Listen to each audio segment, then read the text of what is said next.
Alright, let's continue the discussion on paths. So I have a two-layered object here.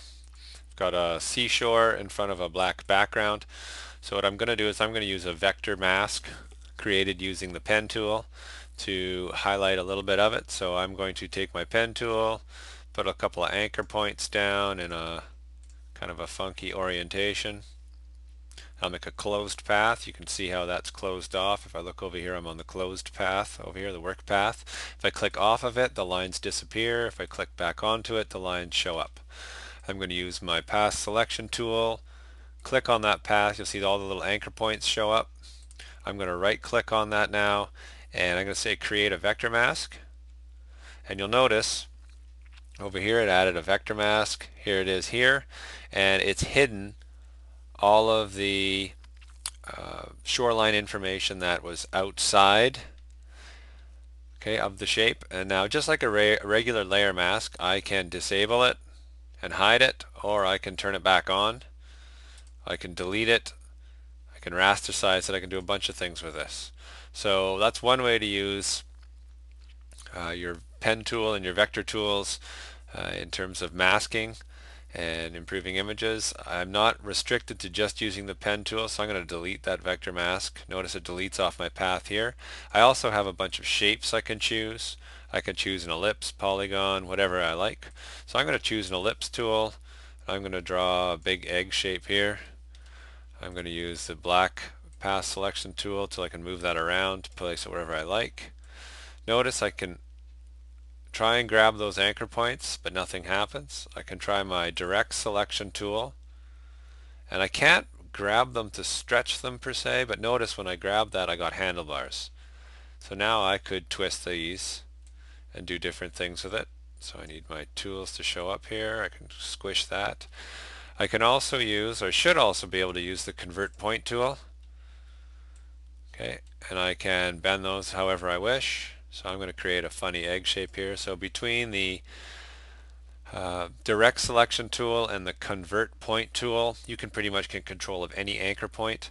If I wanted to add another anchor point, say I go in here to the pen tool and I find add anchor point. So I'm going to click on that, and I could add an anchor point on this pathway, and then I could drag it out by itself. I can move those handlebars any way I like. So maybe that's the shape I want to have. I'll go back to my path selection tool, right click on it, and I'll get my create vector mask. There it is, and now I've created this funky shape that I'm looking through into the shoreline. So you can see it over here in gray. You can also see that it shows up in my paths window palette on the side. So a couple different ways to use that. If I create a new layer, white layer here, so I'm going to turn off this layer. You'll notice there's nothing on this black layer. If I click on the working path, I get the outline. I can use my path selection tool, click on this.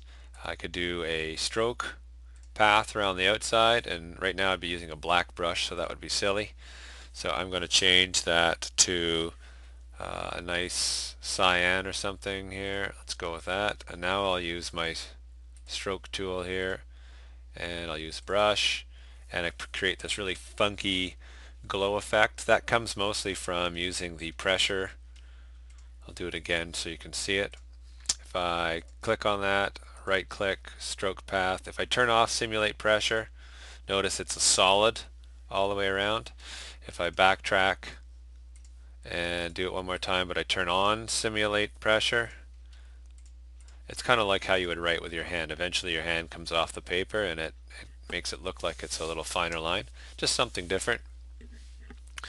If I turn this shape back on, you'll notice I'll click off the working path. Now I have this really funky glow around the outside of my shoreline image.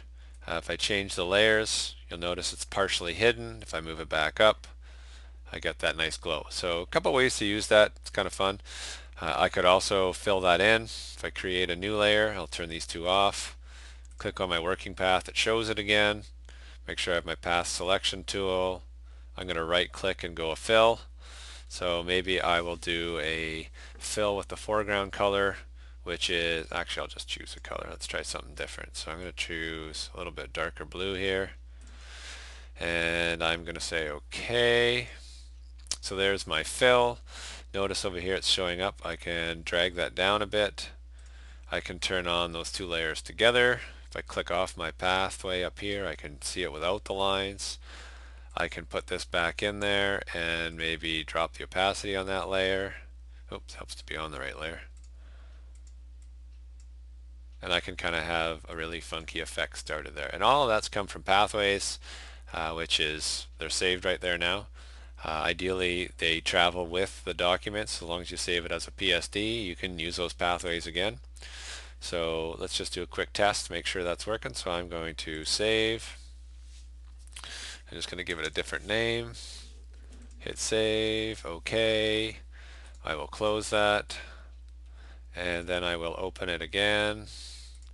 And ideally, yep, there are my pathways. They're still there, so I can use them again on future documents. Pretty cool.